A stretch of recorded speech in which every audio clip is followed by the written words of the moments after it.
Good, happy Monday evening, December 23rd, 2019.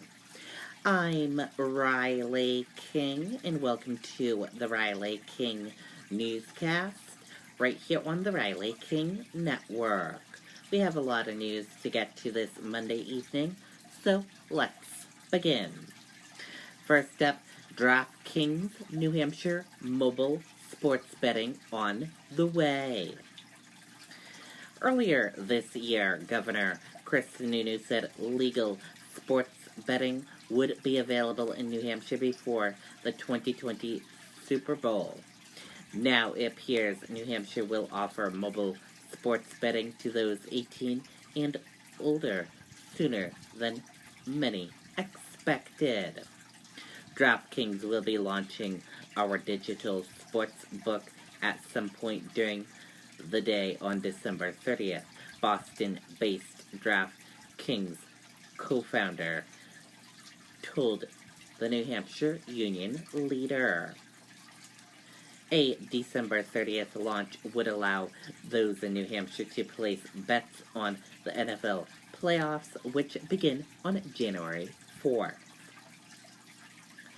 Other than the New Hampshire lottery product, which will be powered by Interlocked, DraftKings will be the sole operator of mobile and retail betting in New Hampshire. A Merrimack High School graduate said retail betting will be offered in New Hampshire sometime in 2020. 6 New Hampshire cities have approved retail locations: Berlin, Claremont, Franklin, Laconia, Manchester, and Somersworth. Retail locations will have people accepting wagers and will provide betting kiosks as well. We don't have an exact date, but we're going to launch our first property in the first half of next year. There's a handful of cities that have already approved it, and so we're looking at the ones that have already been approved to make our determination where to enter. It's really no difference except if you're a cash bettor, you want to transact in cash and hold a physical ticket. We think it could be a pretty good opportunity in New Hampshire to supplement and mobile with a healthy amount of retail because there's a lot of customers who prefer to bet that way. The Merrimack High School graduate also said creating an online sports betting account will be a short process and that an account can be created with a limit as $5. It probably takes under 2 minutes to register for the sports betting account, and then you can fund it and start playing, he said. You can actually make bets as low as 10 cents on our sports betting platform, so it's very accessible. People who just want to try it out could come on, and for 10 cents a bet can give it a shot. Lots of people are using illegal black market sports books. We want to do as good or better job serving the sports betting needs. Just the day in and day out betting behavior. Really, I think what we add to that is a lot of protection and security for the customer. One example is withdrawals. If you want to withdraw money from DraftKings, it's a very fast. It takes a day, maybe, to get a withdrawal payment out. With the illegal offshore sports betting option, sometimes it takes 3, 4, 6, 8 weeks. It's a big hassle. DraftKings will offer a variety of promotions to consumers when they sign up for sports betting accounts. Merrimack High School graduate said. Those promotions will be made public when DraftKings officially launch mobile sports betting. New Hampshire will receive 51% of gross gaming revenue from online sports betting, but the Merrimack High School graduate said declined to make any revenue projections. To be honest, we don't really know, he said. It's a new market. It's very early days of sports betting, but I think the revenue generation for the state to put against education will be very strong. They're getting 51% of the revenue from the sports book, so I think that will be something that really fills the coffers in New Hampshire, and we're going to do what we can to make that number as big as possible. DraftKings is expected to announce the December 30th launch during an event in Manchester. Sununu is among those expected to attend. I think the main point, and I try to make sure this is clear every time we launch, is DraftKings will be the first legal, regulated, safe-to-play sports betting option for customers in New Hampshire, the Merrimack High School graduate said. I think really where our keep is not just having an amazing platform with lots and lots of betting options, but also that end of the consumer experience, like transaction with us, being confident you can trust the platform knowing there's that oversight from the government and that you're monitoring the activity and that you're making sure consumers are protected is really a big advantage for consumers.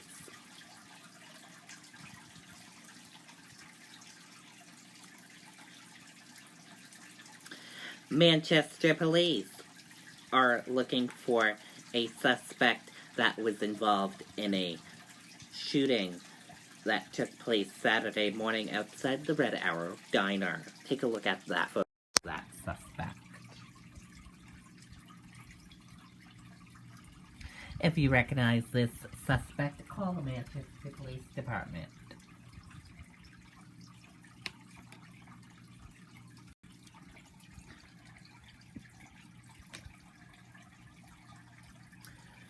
Students hand out plush red-tailed hawks to Chad patients. Take a look at this photo.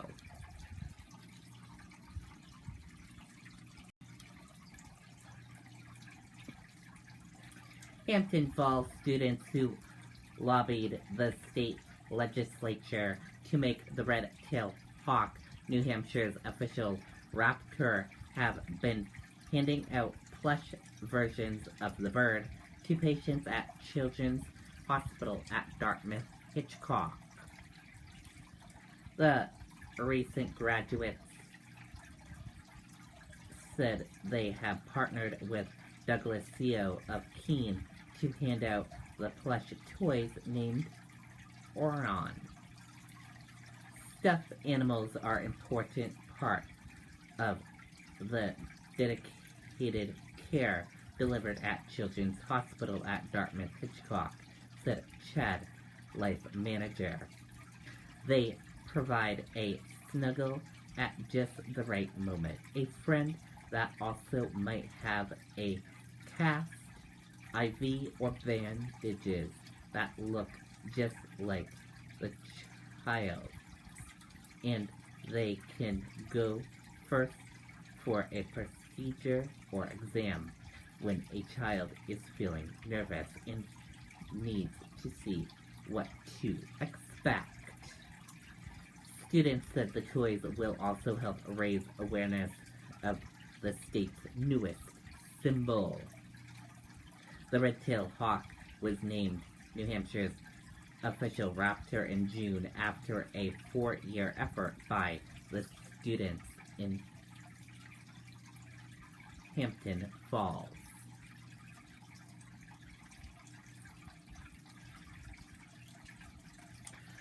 One taken to hospital after Nashua fire. Let's take a listen to that video from WNUR News 9.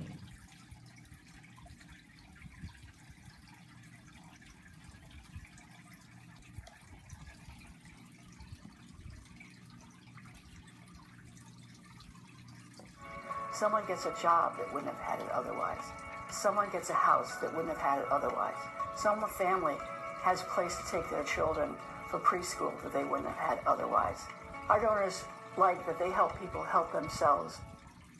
New this morning, one person was taken to the hospital after a fire in Nashua. It happened around 8:30 last night on Balcombe Street. When crews arrived, they found smoke showing from the outside and a fire burning on the second floor. Fire crews helped several people and pets safely escape that building.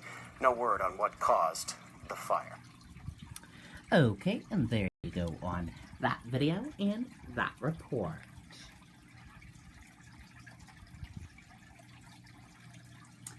Singing Amazon delivery driver caught on doorbell cam spreading holiday cheer.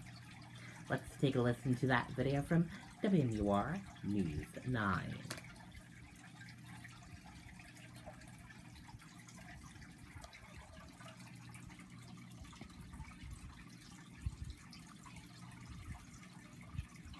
Someone gets a job that wouldn't have had it otherwise. Someone gets a house that wouldn't have had it otherwise. Some family has a place to take their children for preschool that they wouldn't have had otherwise. Our donors like that they help people help themselves. There's no doubt delivery drivers have it hard this time of year, but one Amazon driver in Canterbury is keeping a song in his heart this holiday season. I brought you another package, I brought you another package, I brought you another package, and I'll leave it right here. Have a good Christmas. Wow, I like that. Does he do that for every household? It's going to be a long day, but it sounded very good. Thanks so much to Mark there for sending this in to our You Local page. Keep those coming in there. Those guys are working hard this time of year. Very cool indeed. Good holiday cheer to get everyone in the holiday spirit. Steyer tells Politics and Eggs crowd he can defeat President Trump. Billionaire Democrat presidential candidate addressed criticism of heavy ad spending. Let's take a listen to that video from WNUR News 9, Amy Cavino.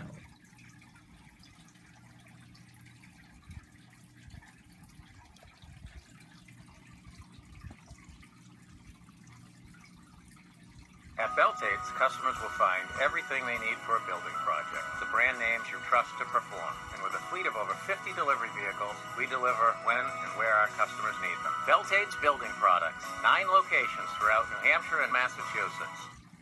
I walked in this morning, I ran into someone who's the son of one of my parents' best friends. In fact, Tom Steyer knew a number of people in the audience personally. The billionaire is a Phillips Exeter Academy alum who says he's been going door to door in New Hampshire with his Next Gen initiative for 6 years now. So not a newcomer or a latecomer to the Granite State. He points to President Trump as the impetus for his running for office. So I think we need somebody who can take him on and take him down in terms of economics, because that's definitely, I mean, I'm not exaggerating what he said to those people. I mean, his basic campaign shtick is, I'm a criminal who hates 80% of America but you can't afford to get rid of me. A staunch advocate of term limits, Steyer says corporations have purchased the American government. Critics, though, point to the billionaire's aggressive spending in this campaign. People argue that perhaps you're purchasing this election with the television ads. How do you respond to that? Look, in my opinion, the only thing that's going to work in this election is having a message that's true. And that's a question for every candidate. I don't think you can't purchase someone's vote. The candidate's belt was the first topic of the morning. He's worn it for 2 or 3 years, he says. He told the Institute's Neil Levesque about the belt that appears in every television ad. It's linked to an education initiative for girls in Kenya. Their goal is to educate young girls. And of course, if you work on educating young women in a lot of these countries, it gives them self-esteem. The Steyer campaign tells us Tom Steyer will be back in the Granite State sometime in January. At the New Hampshire Institute of Politics, Amy Cavino, WMUR News 9. Okay, and there you go on that video and that report.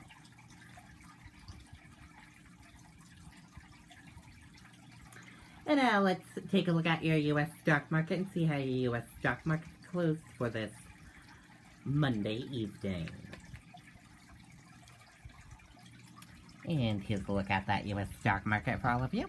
Your Dow Jones Industrial Average closed in the green and went up. Your Nasdaq closed in the green and went up. S&P 500 closed in the green and went up. Gold closed in the green and went up. Oil closed in the green and went up. U.S. 10-year closed in the green and went up. Euro/USD closed in the green and went up. And VAX closed in the green and went up. A good day in the market. All green there, as you see there. Dow rises nearly 100 points to another record close. Boeing shares lead the gains. Stocks climb higher on Monday, hitting new record as the year-end rally continues.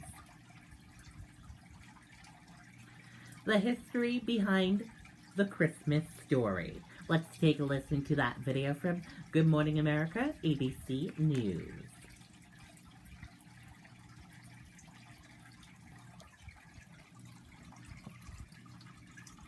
Now to an epic journey to the land of the Christmas story with our partners at National Geographic. James Longman went in search of the hidden Jerusalem, hoping to get a peek at what it looked like during the time of Jesus. The Holy Land, where the Christmas story is set and where religious and cultural sites sit in powerful testament to human civilization. But go below ground. So down we go, I guess. And the journey through history continues. Andrew Lawler is an author and National Geographic explorer who took me on a tour of underground Jerusalem. People have lived here for more than 5,000 years. So what we see here right now is just the top of Jerusalem's history, just the very, very recent past. The first wonder, 2,000-year-old Step Street, where Dr. Joe Uziel is supervising an extraordinary excavation. Tons of this sacred earth being sifted for clues. This is how we get the dirt out as we excavate. This is the sandbag coming up here. Yeah, so what's in there could be important. You've got to sift through it. We got to sift through it and maybe find some of those coins, which are really, really important, because those coins basically are our best way of dating what we're excavating. So Jesus could have walked these streets? Oh, that's a good question. Either Jesus walked these streets or he walked and saw the construction of this street. The City of David Foundation, which is funding all this, hopes to open this remarkable walkway to the public soon. But in a city defined by claims to land, it's controversial work. Palestinians say their homes above are being damaged by Israeli diggers, and that the Jewish community wants to push them out of the area, something the foundation refutes. Elsewhere, their underground work is also shining new light on world-famous sites, like the Western Wall. That's the Western Wall. This is the Western Wall. That's the Western Wall. And eventually this will be part of the tourist paths of the Western Wall tunnels.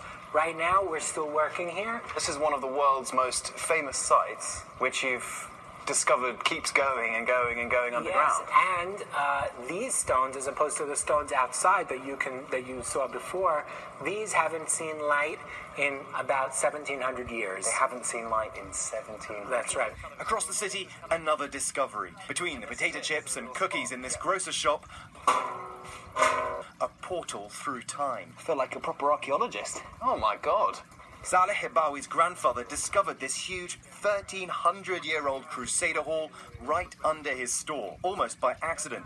Next door, a famous neighbor. The Holy Sepulchre is behind that wall. Over there. The place Christians believe Jesus died, was buried, and rose again just behind that wall. That's incredible. One of the most important places in the whole of Jerusalem. There are many places like this beneath the private homes in the old city of Jerusalem. And a lot of people don't like to talk about it because they would rather keep it quiet, what is in their basement. But not Miriam Siebenberg. She and her husband have been digging beneath their old city home for years. At the time of Pontius Pilate, Maccabi Palace became the Praetorium, where Jesus was judged. Okay. So Jesus was judged here or here or here. So these stones could have seen Jesus yes, definitely. being judged by Pontius Pilate. Yes. Piece by piece, history's holiest secrets slowly coming to light. I'm James Longman, ABC News, Jerusalem. And you can read more about Jerusalem in the time of Jesus in the December issue of National Geographic magazine, on stands now. Hi. Okay, and there you go on that video and that report. And that does it for this evening edition of the Riley King Newscast, right here on the Riley King Network. I hope you all enjoyed watching. Have a great rest of your Monday evening, and I'll see you back here tomorrow for another newscast. And I'll have a news report coming up in a little bit. Good night and bye, everyone.